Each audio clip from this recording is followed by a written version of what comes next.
Benjamin podcast. Tribe Benjamin podcast is back. Is back. Is back. Is back. Is back. Is back. Is back. Is back. Is back. Is back. Is back. Is back. Is back. Yo, what's up, y'all? Tribe Benjamin podcast is back, and I'm in the studio. Listen, y'all, we got another breaking, fresh off the press podcast special. Anybody watching live? The title is the title. We're talking Dr. Dre, Jimmy Iovine, and 9/11, 2001. Let's be specific. September 11th, 2001. That has a specific challenge tied to it. I'm about to announce here in a second. But first, we are going to talk about Dr. Dre.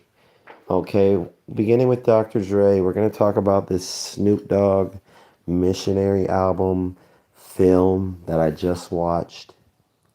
Okay, Dr. Dre obviously is the guy that's the captain of this album.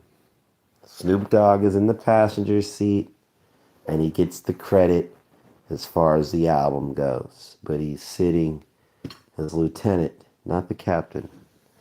So with that being said, it obviously shows in the film presentation. You're looking at about 13 minutes, I believe, of a short film wrapped with the album. Basically, a Hollywood West Coast theatrical West Coast gangsta influenced storytelling of Masonic sacrifice and musical influence and power. Children of the Devil is basically what the film is talking about. And the Mark of the Beast chip giving telepathic abilities to read thoughts. It was confirmed in the film that telepathy is definitely happening to those who possess the beast, within their mind, within their body, within their soul. Listen, I'm not wowed, I'm not amazed by that. I don't care. I don't even use 5G. Like Joe Rogan was talking about the anti-Google phone, if you want to use the one that doesn't use 5G, because some people, yeah, I'm one of those people that don't, yeah. 4G, LTE and below, I'm good on the telepathy. I'm good on the virtual reality.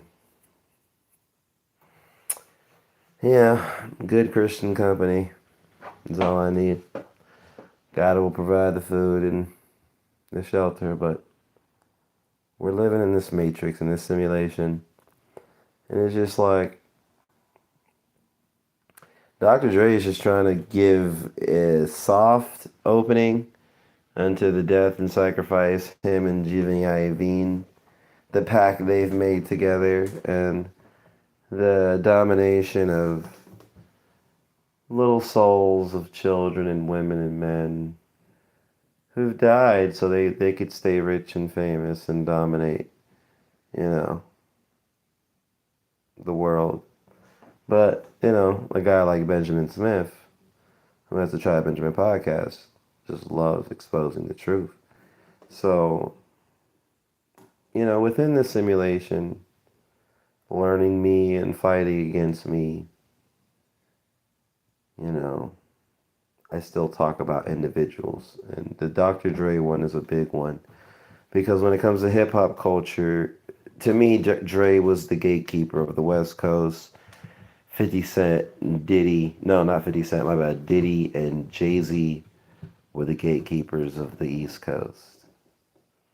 Right? The Midwest, I don't know, R. Kelly, but it was just East and West Coast. And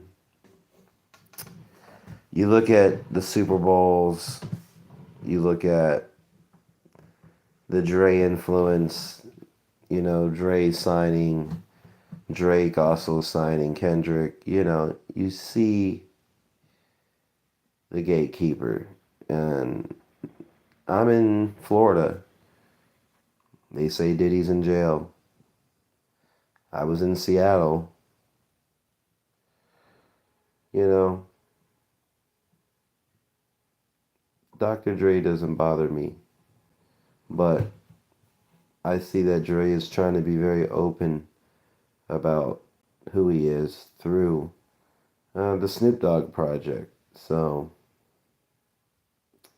people want to see Eminem, 50, Snoop, and Dre. I could care less. I mean, the album, I didn't really. That 50 Cent song at the end of the movie, that was vibing, right? The beat. But these guys are old. These guys are washed up. These guys are just there to be gatekeepers and get more blood. But you get to a point where the blood runs dry and there's no more blood you can get, buddy, because everyone else is sealed with the seal of God. And there's nothing you can do. There's nothing the simulation can do. There's nothing nobody can do. Because Jesus Christ is protecting his sheep and there's nothing you can do about it. There's nothing no one can do. There's nothing Satan can do about it. Because when Jesus has his sheep are protected. So it doesn't, you know, if you're haunted based off your past sins of everyone you've killed up until, you know, the point you couldn't kill anymore, that's your bed you made. You got to lay down in it. So,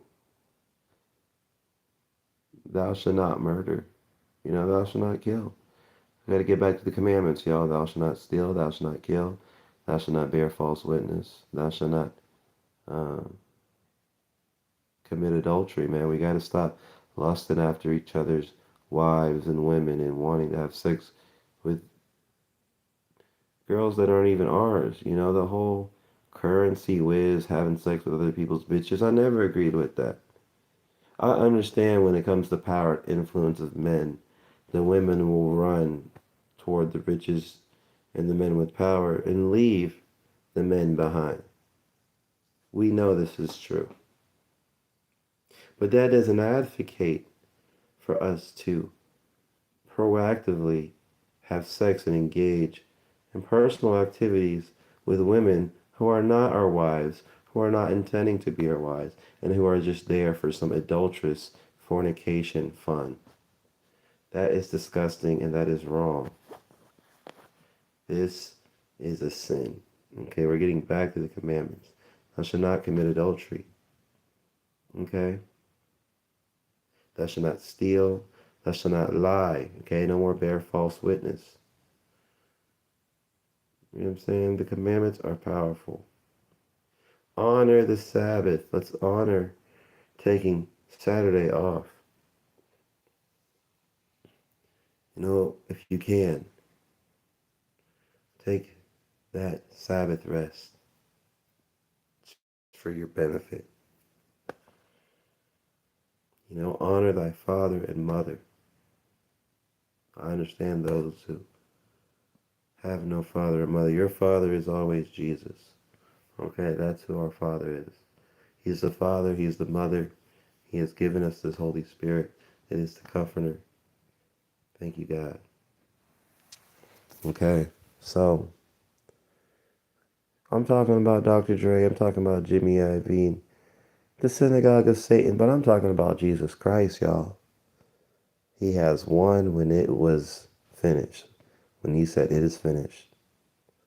All right, so I'm just one of his children, so what they say, can't waste my energy cursing the darkness. I gotta shed light into this dark world. So I represent hope. I represent Jesus. Peace and unity with Christ. For the darkness shall be cast away. Okay? The darkness knows where it's going. Aside from that, last but not least, 9/11, 2001. This is what people called September 11th, 9/11. Hip hop culture, you got the Kendrick Lamar, Watch the Party Die. song. Some people alluded that that meant the Drake Party Next Door album that was supposed to drop in 2024 got canceled off the shelves, and Kendrick got to drop and replace, maybe even if the exact same day. So the industry favoring Kendrick over Drake in the rap world, while Drake remains to be the dragon in the metaverse world. Um,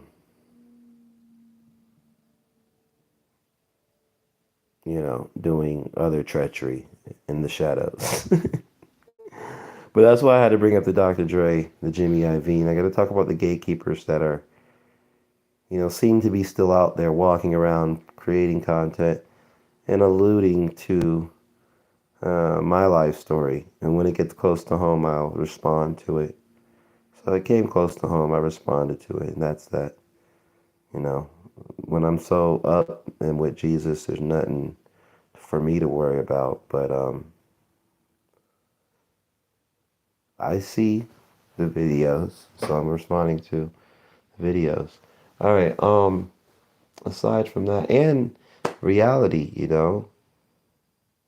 at my job, anybody or anything named Dr. Dre, or people that I may think is, part of the simulation. This is 2025, people. Telepathy is happening. Cloning is happening. Subconscious minds are interacting and exchanging information, and it's ghost in the shell out here, people. So, aside from that, the 9/11 challenge that I've come up with is me being back home in Rockledge, Florida. Brevard County brought the ultimate revelation that this is where I was at when 9/11 happened, when the Twin Towers fell. I was in Rockledge, and I was going to school at Gulfview Elementary School. And that's when they rolled out the TV and showed us the Twin Towers. So, fast forward, y'all, 2025, January, what's today? 28th, 2025. The 9/11 challenge is to move back to where you were at, 9/11. So I'm back to where I'm at. I encourage everybody else to do it between now and 9/11. Why not? Between right now and 9/11, move back or go back. I'd say move back. I think move is appropriate because everyone that's been existing post 9/11 in this country should move back to where they were living during 9/11. So yeah, that's my goal for everybody in the world. So I know I live in the future. I do things way ahead of everyone else, and then they catch up to what I was doing. So that's the challenge. So no matter where you were at, move there. Like go back there to where you're at during 9/11. Is that a confirmation? All right, we got a confirmation. That's the goal. Everybody move back to where they were at 9/11, 2001. I think that's dope, bro. I think that's totally dope. And I'm going to stand on it because I already did it. I'm living it out. And it's people that may feel alienated or may not even understand where I'm coming from. Move back to where you were living in 9/11, 2001. And then things should start to sync for you. Things should start to go in sync. All right?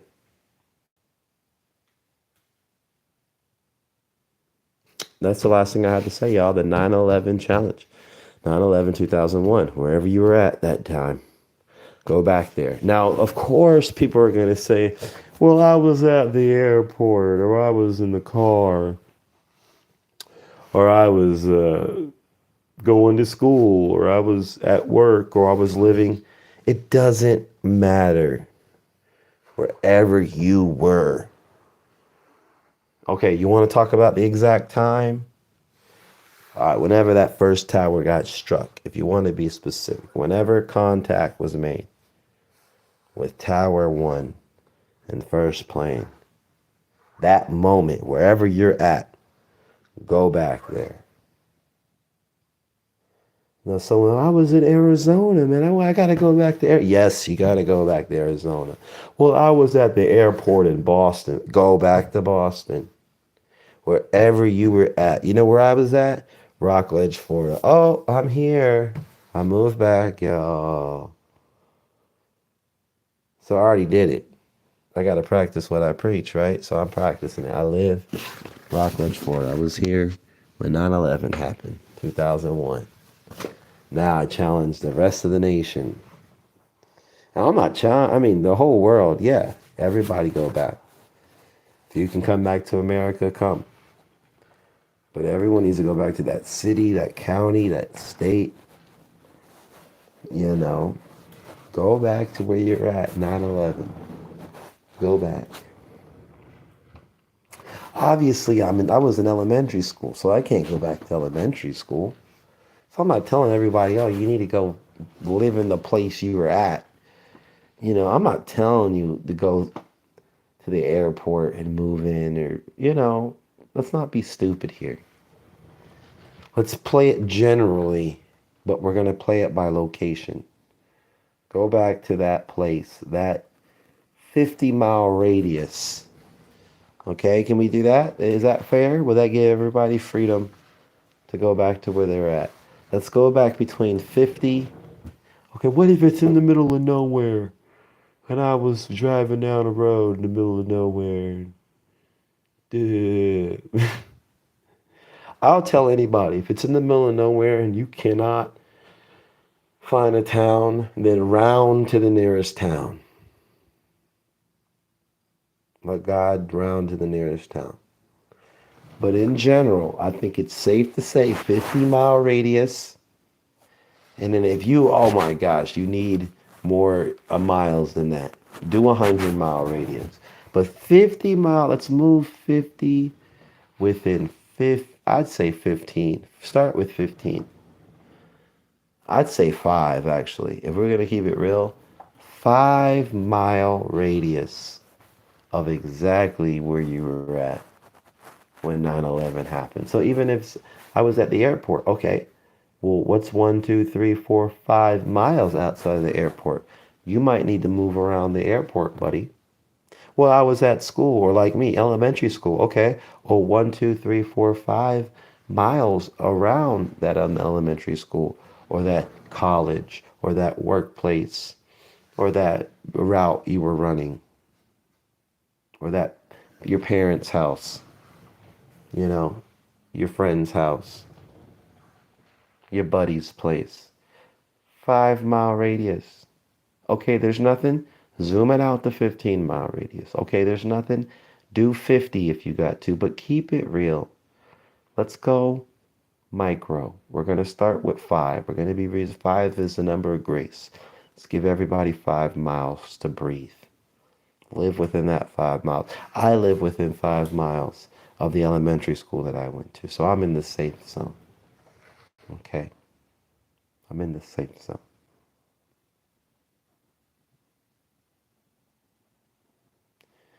Let's try that, y'all. The 9/11 challenge. Wherever you were living or wherever your body was at on 9/11, go back there this year. Do it, man. Do it for the challenge.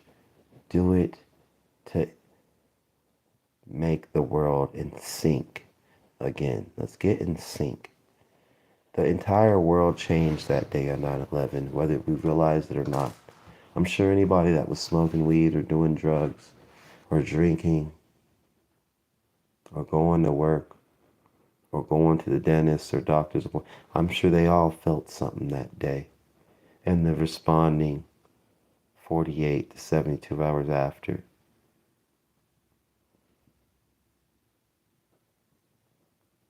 I'm not here to overshadow Everything that happened in 2020 and when things shut down and the government shut. But we can precede that and look at 2001, 9/11. There's still a lot of people that remember that day. I may have only been yet 9, approaching 10 years old, but I remember that day.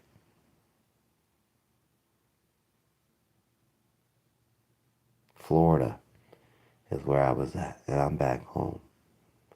I encourage you, sister, brother,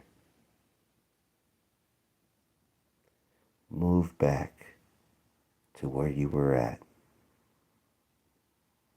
on September 11th, 2001. If it's legally possible, do it. It's physically I know it's physically possible. Financially, you can figure it out. A door will be open for you. But move back to where you were at September 11th, 2001.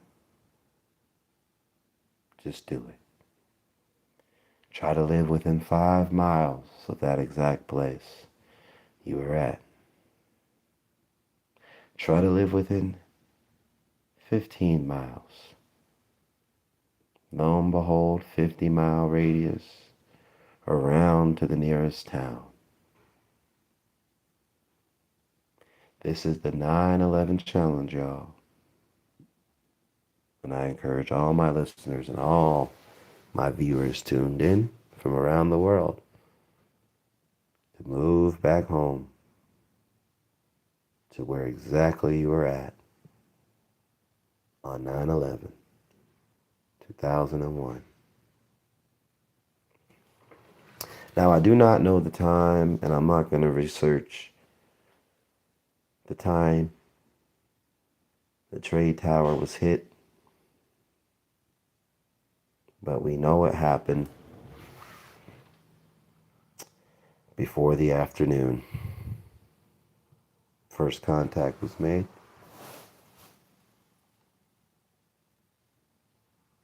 And that happened on the East Coast.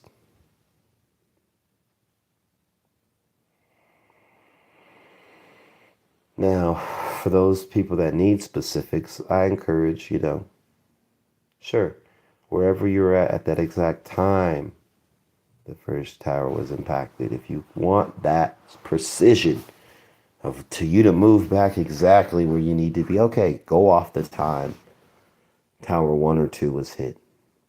Go off the time everything crumbled to the ground. But most importantly, let's go off of the day being September 11th, 2001. That is the challenge, to move back to where you're at. Now, someone says, well, I was in New York. Well, go back to New York. Okay, this is the 9/11 challenge. I believe these places need your presence to be back. We're going to run this simulation. We're going to sync and add law and order to it. So I think it's important in this surveillance era of life to go back to 9/11, 2001, and everybody move back to that respective city, county, state, country that you were in on that day. Because I've already done it. So let's see if the rest of the world can catch up, especially the rest of America. So I think that sums up a lot of immigration.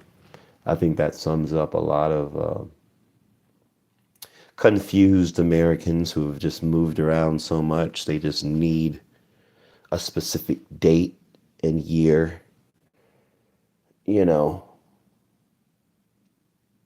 figure out where they need to be. Because I'm sure there's people like me that's bounced around year to year. And say, okay, all right, September 11th, 21. Oh, I know where I was at. I was in freaking Arkansas. I need to go back to Arkansas? Okay, I'm going. Oh, I was in Georgia. I was in freaking Nebraska. Bro, what? 9/11, dude, I was in Texas. I was in California.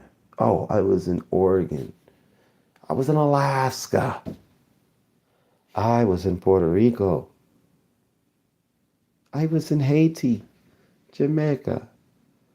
I was in North Carolina. I was in Massachusetts when that happened. I was in New Hampshire. I was in Quebec. I was in United Kingdom. I was in Africa. Gabon, Kenya. I was in South Africa. I was in Antarctica. I was in New Zealand, mate. I was in Australia, Perth. Go back there, y'all. It's time. Everyone get back in sync. This is the 9/11 challenge. Go back to where you were at 9/11. I encourage everybody to go back and move permanently. But if it's just so hard to say, I'm going to move back, then damn it, you better go back and visit. And I hope you get stuck and have to move or have to make a second home there. But listen, y'all, let's do it, man. This is the 9/11 challenge. I'm serious. Everybody move back home. Everybody move back to where they were at 9/11, 2001. Let's get all back in sync. And how long do you need to stay? Let's do 25, man. Let's try it to get everyone to stay a whole year. Give everybody 9 months to move back, and then get everybody to stay until 2026. All right, we're at 26 minutes. Is that fair to say? All right, y'all. Well, that's going to sum it up. Dr. Dre, Jimmy Iovine, and 9/11, 2001. That's the challenge. I'm out.